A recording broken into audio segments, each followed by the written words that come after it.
Bueno, hoy vamos a hablar un poquito sobre la figura de Inclán y de Reza Negarestani como bueno, dos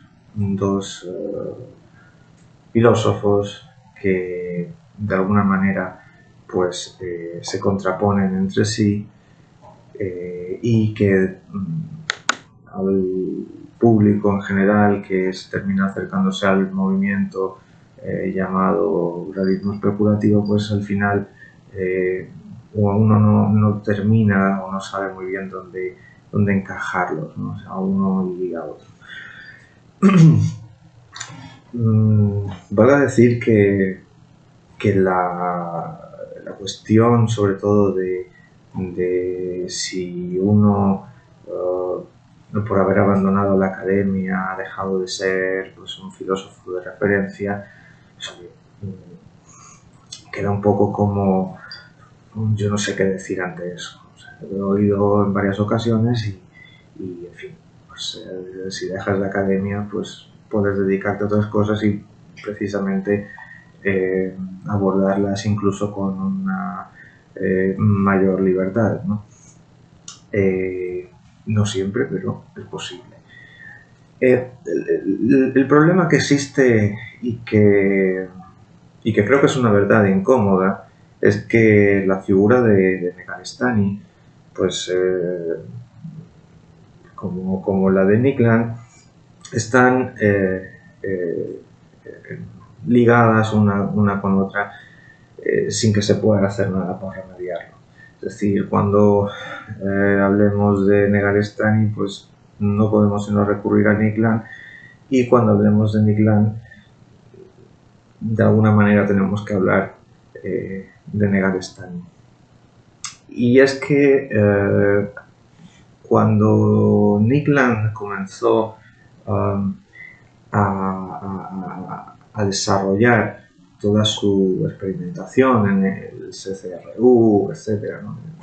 En el blog de Hyperstation, pues yo recuerdo cuando estábamos Benazir, Flores Valdivia y yo estábamos pues atentos a este blog, a estas entradas, pues que evidentemente a veces uno se perdía, ¿no? Era complicado seguir el hilo, sobre todo porque a veces se tocaban temas, por cierto, hay posts que se borraron, hay posts que la compilación que se ha hecho ahora de los escritos, pues creo que es incompleta porque yo recuerdo muchísimos más textos que no aparecen, y habrá textos de Reza Negarestani que no estén porque los vaya a editar o los vaya a publicar en otro sitio. Pero sí que es importante que pensemos que en ese momento era precisamente eso, una experimentación, pero con un objetivo. Y el objetivo era abrir la dinámica filosófica más allá de los límites que se pudiera haber impuesto por cierto, vamos a llamarle correlacionismo, vamos a llamarle limitación por el lenguaje, etcétera, todos estos corsets, ¿no? que al final pues Niklan básicamente denuncia como meros obstáculos para el desarrollo de la filosofía. Sí que es verdad que allí, cuando uno echaba un vistazo y tal, pues realmente decías, bueno, hay ciertas cosas interesantes y todo, en fin, intentábamos verlo de la medida de no exagerar si aquello era una pasada, era una cosa nunca antes vista, que por un lado tenía componentes inéditos y por otro pues realmente algunos posts pues carecían a mi juicio de interés, ¿no? Eran, en fin, ejercicios más literarios, más, bueno, pero con una calidad pues relativamente paja. A veces eran interesantes, pero la mayoría de las veces no era muy interesante, ¿no? Pero creo que la figura de Nick Land, desconocida, ¿no? Porque no quiero repetir todo lo que ya se ha dicho sobre Nick Land, ¿no? Y todo lo que los datos biográficos, ya existe, pues en fin, toda una infinidad de información al respecto, y no voy a entrar ahí. Simplemente voy a decir que hay ciertos vídeos en internet donde, bueno, ciertos papers donde se le acusa, pues, a Nick Land de ser o de pertenecer a la alt-right, de defender un discurso, pues, racista, etc., ¿no? El caso es que eso es con lo único que nos hemos quedado, y con lo que en teoría, pues, bastaría para desacreditar completamente a cualquier persona, ¿no? Es obvio que en ese momento, pues, ya cuando haces una serie de declaraciones, pues, en torno, pues, no sé, a la cuestión de cómo está influyendo prácticamente cómo desciende la inteligencia humana a lo largo de los años, pues está claro que básicamente estás completamente pues vetado, ¿no? para poder decir cualquier cosa. Pero el hecho es que Nick Land,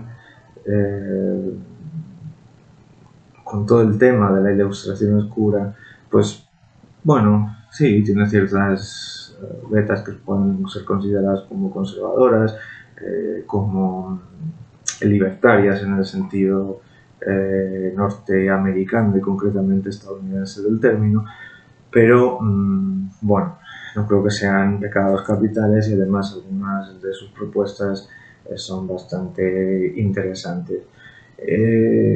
Lo que pasa es que, como digo, fue una parte del proyecto landiano que consideró, pues, fundamentalmente el dedicarse a escribir sobre temas, pues, más de actualidad, o temas puramente relacionados con la política, o sobre la política misma. Entonces, claro, ¿qué pasa?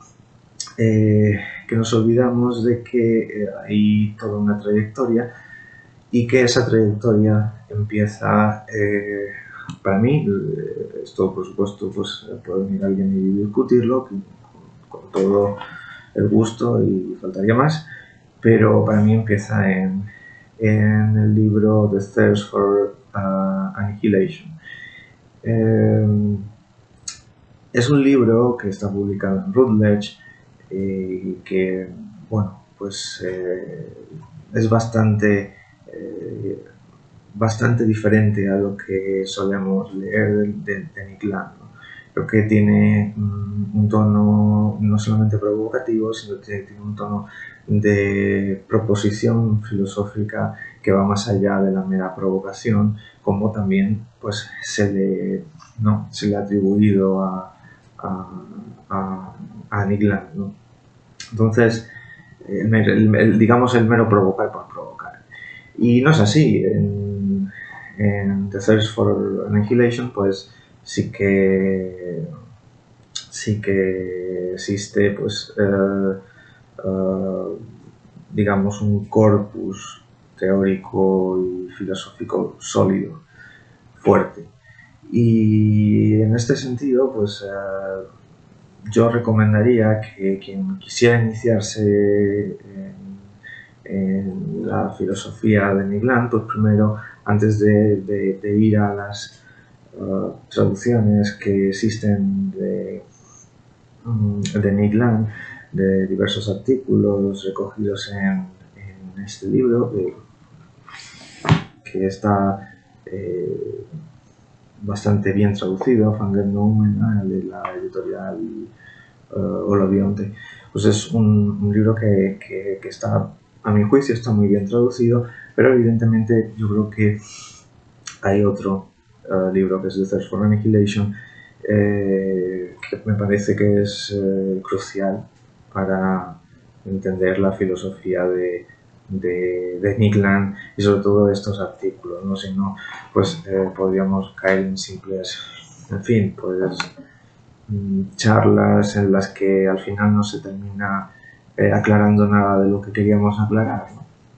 Y claro, ¿qué pasa? Este libro precisamente tiene para mí pues tres ejes, ¿no? O tres, más que tres ejes, tres vectores que se van a dirigir. Uno contra la filosofía que él llama Sound Philosophy, que es más como pues la filosofía académica, ya sabemos, la filosofía bien sonante, ¿no? que queda bien con todo el mundo, la que no genera problema y la que es fácilmente digerible, ¿no?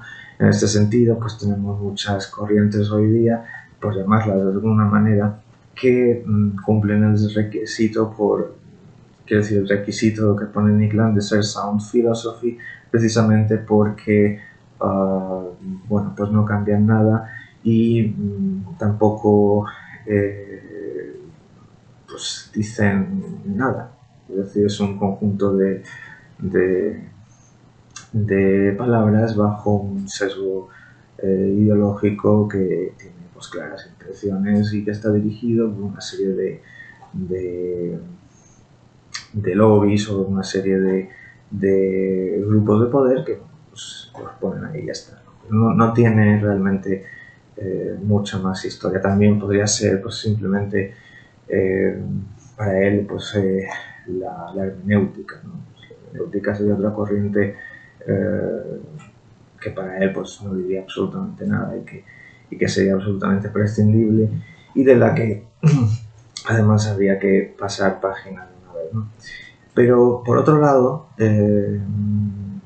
también apunta, aparte de esta Sound Philosophy, apunta a Kant, ¿no? A la figura de Kant, la filosofía de Kant.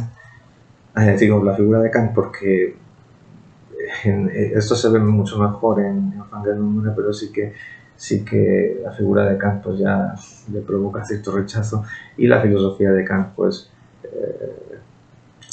de alguna manera termina por cansarle. En resumidas cuentas es una cuestión en la que Nick Land va a dedicarle pues, bastantes páginas, pero en última instancia va a criticar pues, todos los límites y todos los, de nuevo, como decía antes, los corsés que pone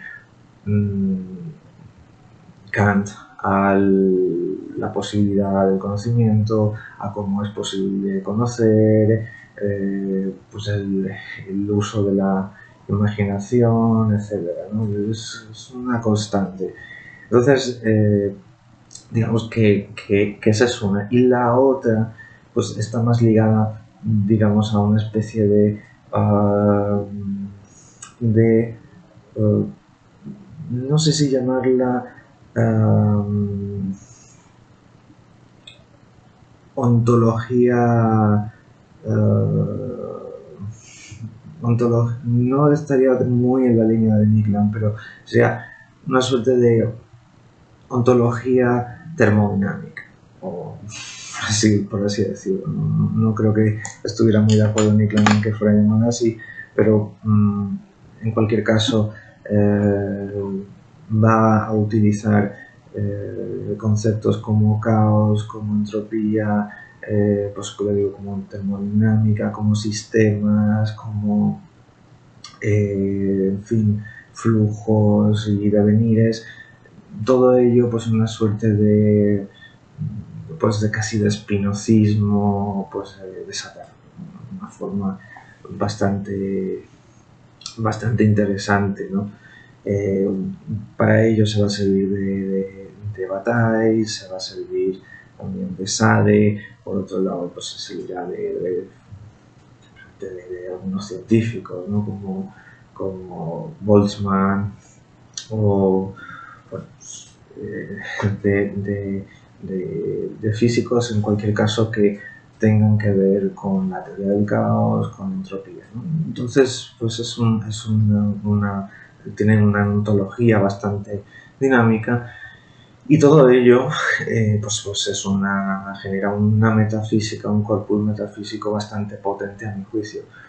¿Qué pasa? Que esto es, digamos, de alguna manera, si ya estaba habiendo una crisis del eugenismo, por decirlo de alguna manera, porque con el uso y abuso del concepto rizoma, prácticamente la filosofía se había convertido en, bueno, pues hágase lo que, da igual lo que digas, cualquier cosa puede ser filosofía, como en el mundo del arte cualquier cosa puede ser arte, ¿no? Entonces, hay que tener en cuenta que Nick Land va a llevar en este momento del libro Thirst for Annihilation, pues va a decir, miren, tenemos esta metafísica, y hasta aquí era donde les había llegado, y ahora yo voy a dar un paso más allá y voy a llevarlo a sus últimas consecuencias. Efectivamente, el libro es provocador, pero no porque sea provocador por el tipo de lenguaje que utiliza, que a mí me parece mucho más refinado, mucho más interesante y atractivo que el de Fanged Noumena, pero creo que realmente el libro te dice, cuidado, que a ver cómo, después de asumir esta serie de premisas, a ver cómo salimos de aquí. Y ese es el objetivo de Nick Land. Salir de ahí, y quizás donde vayamos es algo inexplorado, y entonces tengamos que ya ir dando cuenta, ¿no? De una manera, y ahora sí, novedosa, porque las herramientas que teníamos pues no todas ya nos sirven, ¿no? Diría que la parte de Negarestani, donde aparece Negarestani, es precisamente como un simple contrapeso a las consecuencias de la filosofía de Nick Land. Y esto es de atribuirle quizás demasiado a Reza Negarestani. Pero me parece fundamental que la gente entienda por qué Ciclonopedia salió, y por qué de alguna manera creció en popularidad con respecto a Nick Land, ¿no? Bien, cuando tuvimos, Benazir y yo, la ocasión, ¿no?, de leer Ciclonopedia, nos la hemos leído entera varias veces. Es un trauma que vamos a tener para siempre, pero está ahí, ¿no? Entonces, creo que es un libro con el que hay que tener cuidado. Es un libro que hay que tener cuidado, no porque sea, vamos a decir, peligroso, pero que hay que tener cuidado porque la gente generalmente suele coger el mensaje de uy, qué bien suena esto, y qué tal, que novedoso, y no lo es. No lo es, incluso no es que sea novedoso, es que a veces es hasta retrógrado, y hay que tener cuidado de dónde ponemos el énfasis en las cosas, ¿no? Entonces, Reza Negarestani,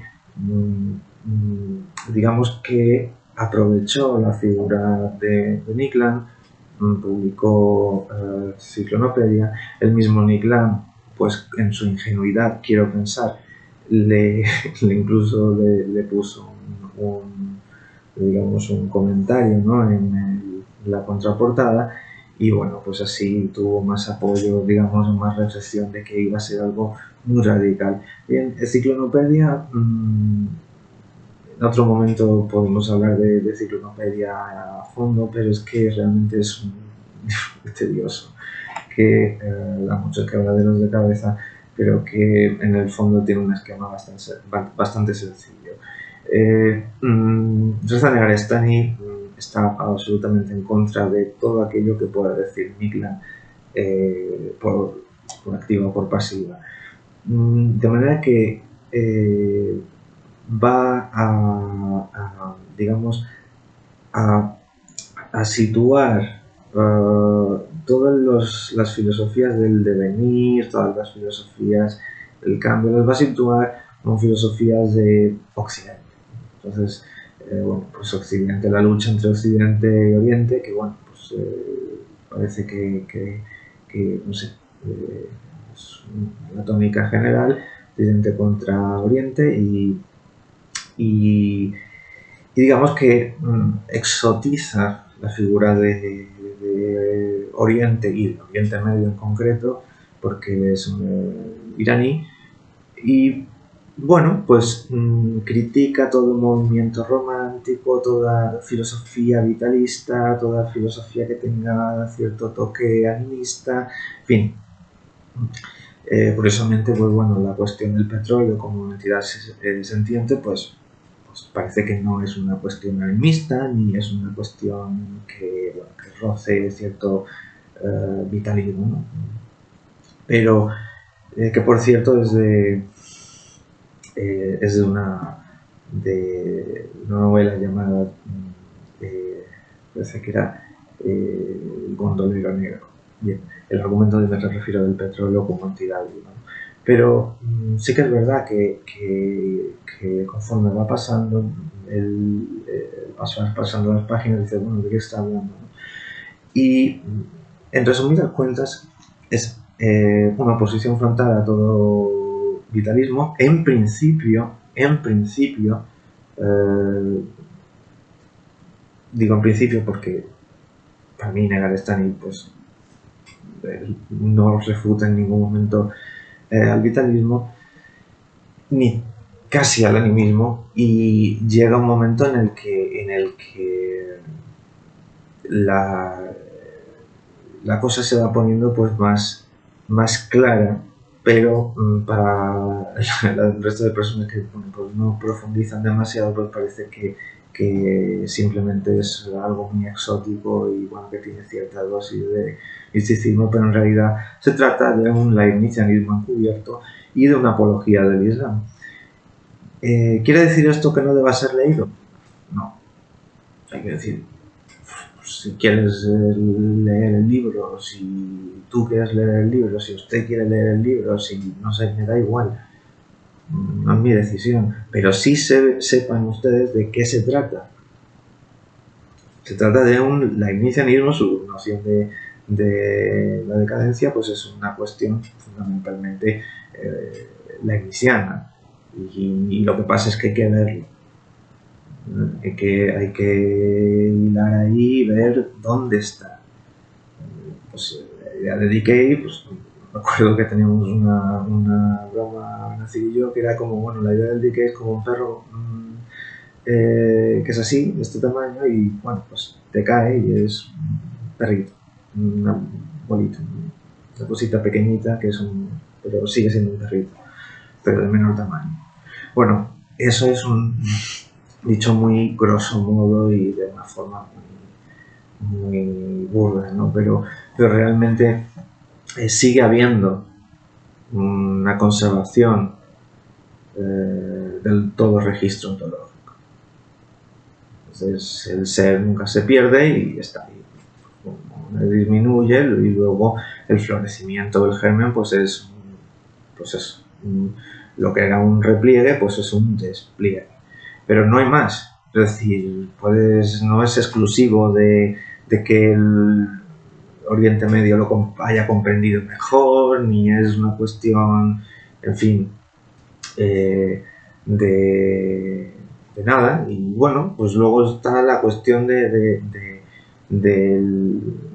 Islam, ¿no? En fin, existe, al final es una justificación a través del leibnizianismo, porque efectivamente la cuestión del poder formativo, de todas estas cuestiones que él va a tratar, pues es una cuestión fundamentalmente de que ya está todo dado. Hay una armonía preestablecida, por así decirlo, pero en este caso está todo dado porque hemos descubierto que el Islam es la más perfecta de las religiones. Entonces, pues llegamos a ese punto, pues pues ya está, ¿no? Y no hace falta, no hay nada que hacer, ¿no? Claro, frente al ateísmo de Nick Land, pues digamos el Islam de Reza Negarestani, bueno, con la Sharia, con la taquilla, de hecho él la practica, pues porque parece el lenguaje y la forma de escritura es de Nick Land, no es de Reza Negarestani, es de Nick Land, y entonces en ese sentido pues hace una suerte de ocultación de quién es Reza Negarestani, de quién hubo ese tal, porque no se sabía en un principio, pero después pues básicamente vino a decir en un comentario en Facebook que ya no existe, pero que bueno, pues que algunos sí que lo leímos, y fue que se Forget Ciclonopedia, que viene a decir pues eso, que nos olvidemos de Ciclonopedia, porque el cometido de Ciclonopedia básicamente era la de alguna manera decir las verdades que tenía que decir, verdades sobre el Islam, de su propósito, sobre un sistema leibniziano, la primacía del uno y la conservación del ser. Y ya está. Ya está. Todos los cambios y todas las historias son meras apariencias o ocurrencias. Claro, él no quería escribir así, y se ve. Para mí, él no quería escribir así. Él hubiera preferido decirlo directamente. O quizá no hacerlo, pero era una forma, digamos, de atraer a cierto público. Y creo que no ha habido más que uno o dos personas, pero de hace relativamente poco tiempo, que se han dado cuenta de esto. De qué va precisamente Ciclonopedia, porque claro, lo utilizamos en el arte, lo podemos utilizar en cualquier cosa, pero ¿de qué va Ciclonopedia? Y ese es el asunto, ¿no? Entonces después, cuando ya Reza Negarestani pues es que adquiere ya cierto nombre, pues entonces dice que Nick Land pues es un buen literato, pero es un mal filósofo. Bueno, yo diría que es al revés, que Nick Land es un literato pues de aquella manera y es un muy buen filósofo que no ha seguido produciendo contenido filosófico pues porque no le ha dado la real gana, ¿no? Pero de alguna manera pues existe esa frase y la dijo, y parece ser que hay otros que se hacen eco y lo dicen de una manera similar, como es Fernando Castro. Dice, bueno, sus textos son ilegibles respecto a Nick Land. Sus textos, esto es textual, literal. Textos ilegibles, no tiene capacidad literaria, cierto. La verdad es que no tenga capacidad literaria. Yo creo que lo que pasa es que es muy mediocre. Capacidad la tenemos, pero es algo mediocre. Curiosamente no en The Search for Annihilation, donde creo que el estilo es algo mejor y no sé, quizá el propósito no era la cuestión literaria, sino era simplemente una experimentación con el lenguaje, ¿no? Dice, y teóricamente prepotente por los materiales utilizados, su escritura es farragosa. Bueno, la escritura es farragosa o no. Quiero decir, la escritura en fin, no sé, de Ulises, pues es farragosa, ¿no? Pero, no sé, farragosa, sí.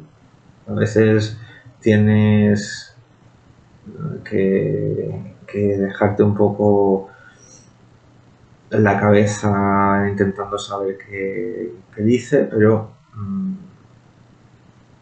tampoco es nada del otro mundo. Donde sí tienes razón, Fernando Castro, es en, bueno, pues no sé, en textos como por ejemplo Hipervirus.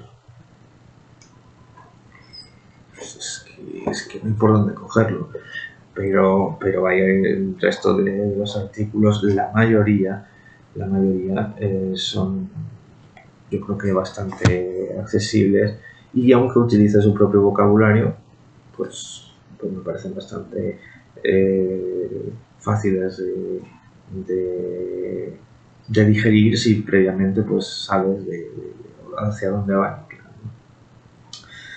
Dice que es un autor que aparecerá como nota a pie de página de un movimiento como es el realismo especulativo. Bueno, vamos a ver, el Nick Land no es un realista especulativo, y no hace falta que aparezca nada como nota a pie de página. El realismo especulativo es simplemente un constructo académico para generar más papers y para que los señores académicos anglosajones pues tengan algo de que hablar, porque generalmente en el ámbito anglosajón había muy poco estudio dedicado a digamos a la filosofía que ellos llamaban continental, Schelling, pues un Fichte, en fin. Había que hacerlo, digamos, vendible, y que eso generara que se hablaran de más cosas, porque el tema de Deleuze se estaba agotando y porque tampoco les gustaba todavía Deleuze. Entonces, ¿no te gusta Deleuze como colectivo? No te puedes decir. No te gusta Deleuze, no te gusta la filosofía positivista, no te gusta la filosofía hermenéutica, y en ese sentido, pues bueno, vamos a decirnos que hay que salir de aquí, y como ya tenemos cómo, porque al final el realismo especulativo básicamente termina en Badiou, porque es al final, bueno, pues prácticamente las tesis de Badiou, y que la filosofía orientada a los objetos, bueno, pues bien, de acuerdo. Quiero decir, si ese es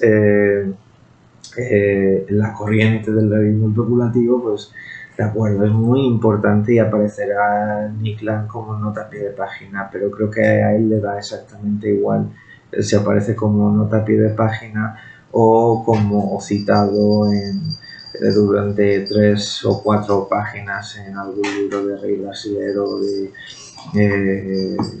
Miyasu. Entonces, bueno, dice que es un traductor que quería reterritorializar, que reterritorializa a Deleuze y a Guattari más que desterritorializarlo. Bueno, no, en este caso Nick Land sí que desterritorializa a Deleuze. De hecho, más de lo que a Deleuze le hubiera gustado ser desterritorializado. Pero en este caso sí que lo desterritorializa. Lo que pasa es que está en Fangers Noumena, pero no solamente en Fangers Noumena. Está en The Thirst for Annihilation. Dice que toca de oído y que no es capaz de encontrar nuevos objetivos y tampoco ninguna crítica. No sé qué libro pues habrá leído de Nick Land, pero como digo, tocar de oído no. O sea, no es cierto. Nick Land no toca de oído. Nick Land sabe de lo que está hablando y probablemente su objetivo pues se haya cumplido, porque entre otras cosas diría, bueno, es que esto no va a cambiar. esto no va a cambiar, aquí no hay nada que hacer en el ámbito de la filosofía, no hay nada que hacer, así que me voy a dedicar a otras cosas. Pero no toca de oído, él sabe de lo que está hablando y sabe los conceptos que está manejando. Y en la cuestión de que no sea capaz de encontrar nuevos objetivos, no, sí los encontró. De hecho, pues él está haciendo lo que está haciendo en crítica política, la ilustración oscura, y me parece que era pues la cuestión de todo esto de Prestige y del laboratorio del CCRU. Entonces parece que es un poco también, no sé, desprestigiar innecesariamente a Nick Land, ¿no? Cuando precisamente no es que, a mi juicio, no va a ser nunca una nota a pie de página, si eso intenta ser algo peyorativo, pero me parece que de hecho es quizá el más importante del círculo existente o que se dio en ese momento. Parece, pero mucho más que, bueno, por supuesto que McKay, que Reza Negarestani, que Mark Fisher y que Ray Brasier y Kentin Meyasu, que son pues discípulos de Badiou y que desde luego pues se han sumado al carro, y bueno, Graham Harman, que pues también se suma al carro de esto que se llama realismo especulativo. Y poco más que decir. Espero que el vídeo, aun siendo de aproximadamente pues no sé, llevo ahora mismo 37 minutos, espero que no sea demasiado tedioso, y voy a intentar en el siguiente vídeo pues hablar un poco más de la figura de Reza Negarestani, si os interesa, o de Nick Land, si es que os apetece que a lo mejor, no sé, tenga un poquito más de información sobre lo que dice de Search for Annihilation. Pero en cualquier caso, este tipo de vídeos que hago así de manera casual, pues tienen la única intención de que, bueno, de breves apuntes o trazos para que aquellos que se aproximen a estas figuras pues, intelectuales, pues que sepan de alguna manera a lo que se enfrentan, para bien o para mal. Bueno, pues muchísimas gracias y un saludo.